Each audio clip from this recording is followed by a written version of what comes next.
people demands justice! Destined to lead its 11 million subscribers into battle, World of Warcraft Wrath of the Lich King marks the second expansion for Blizzard's online war machine. Teasing at a whole new continent to explore and a brand new class to play, for the faithful, the decision has already been made. But should non-believers and expatriates submit and subscribe? I will show you the justice of the grave and the true meaning of fear.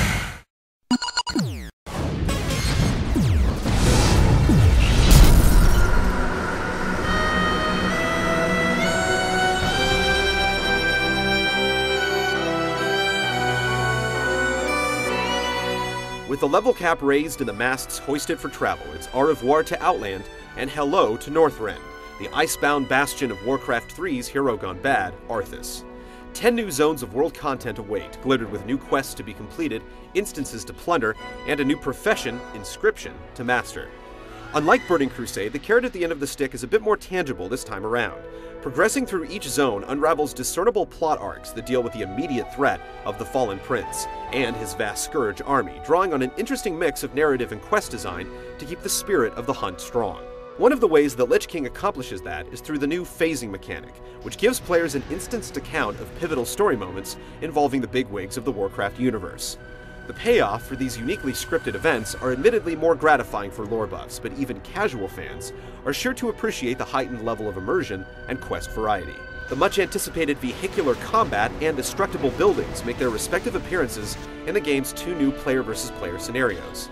Strand of the Ancients is a Normandy-like battleground, and Lake Wintergrasp is an open-world squabble that plays out in matches spread throughout the day. Rolling into battle on a steam tank is quite literally a blast. And the stakes are higher too, with revamped incentives to keep the conflict going around the clock.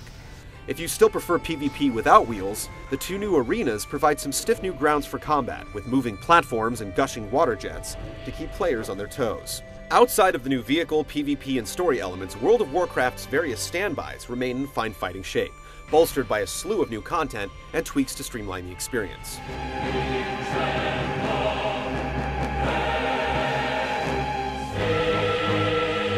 The new raids and instances continue the series' stalwart goal of balancing accessibility and effort, bringing a number of challenging boss fights to the 5-man scene, while giving raiders the option to tackle 10 or 25-man versions of the same endgame dungeon. While 10-man efforts aren't quite as handsomely rewarded, at least now even the layman can get to experience the inevitable encounter with Arthas without having to commit to hardcore guild raiding. I have other plans for you.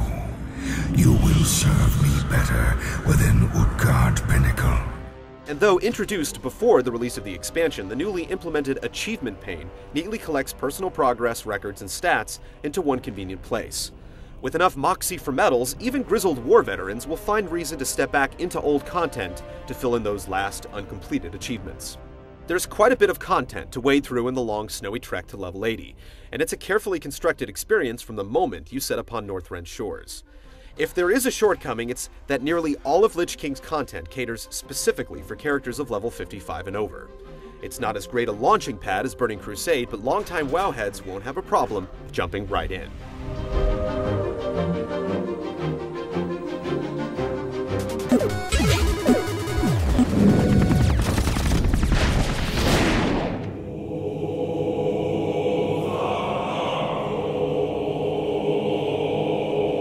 Ten new levels means 10 more talent points to invest in, and each class has benefited from some interesting skills, trickling down to the 51-point talent mark. And though tricking out existing characters with stronger abilities will remain the primary focus for most, the game's newest class, the Death Knight, is sure to draw a substantial crowd.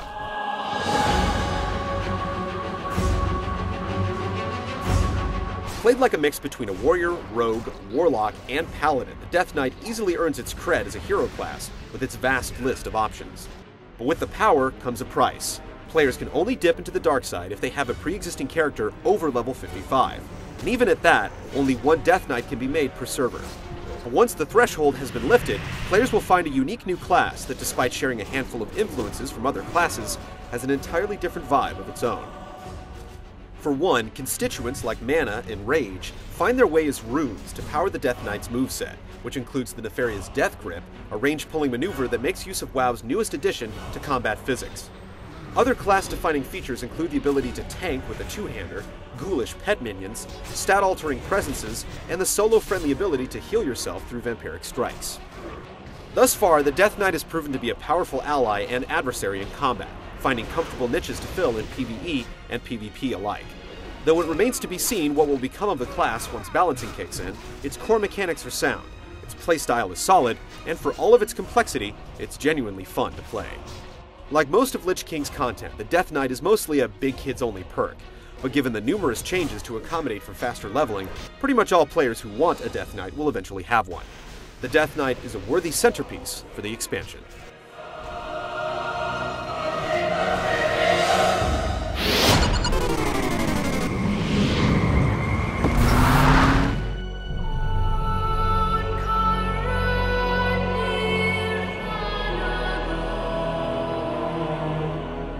For a land so fixated on death, Northrend is a continent that pulses with life. The flora and fauna breathe with whimsical believability, and its environments draw upon a darker medieval palette tinged with Norse influences in architecture. The new creature and race designs stay true to Warcraft's unique style, and even generic quest gear slapped together looks great. The graphics are a noticeable step up in design and ambition from past titles, and perhaps a sly wink towards what may be the start of a complete renovation of the engine. What will remain the same, thankfully, is the fine orchestral score, which draws upon similar motifs to match its Nordic inspirations. The solemn battle hymns and desolate ambience pieces paint a dreary yet beautiful side to war, an aesthetic that largely describes the expansion and its impressive artistic effort as a whole.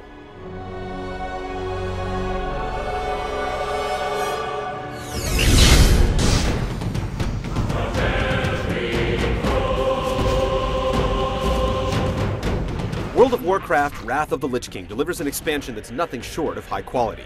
Northrend is a land that many will spend a lot of time in, and though most of its content leaves newer players out in the cold, at least they'll know full well of the experience that awaits. If you've got that 70 collecting dust, now's a good time to unfreeze that account. The King is back. Ravage the living